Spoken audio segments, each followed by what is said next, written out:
Bitner Sianturi, warga Desa Pesu, Kabupaten Magetan, Jawa Timur, mengumumkan rencananya mencabut gugatan terhadap dua pedagang sayur keliling yang dituduh menyebabkan warung kelontongnya sepi.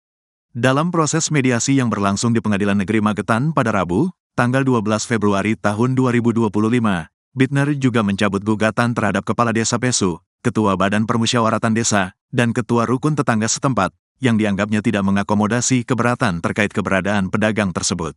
Bitner mengungkapkan, keputusan untuk mencabut gugatan diambil setelah mempertimbangkan keamanan dan ketertiban masyarakat.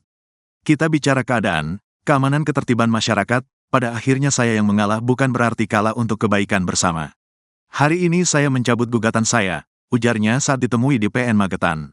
Meskipun mencabut gugatan, Bitner masih akan meminta ganti rugi sebesar Rp540 juta dan Rp1.000 untuk kerugian material yang dialaminya. Saya minta itu Rp540 juta dan Rp1.000 kerugian materialnya. Saya minta seperti itu, tapi kalau tidak dipenuhi saya akan tetap mencabut gugatan saya, imbuhnya. Sebelumnya, Bitner menggugat dua pedagang sayur keliling dengan klaim kerugian hingga Rp540 juta selama 5 tahun akibat sepinya warung kelontongnya.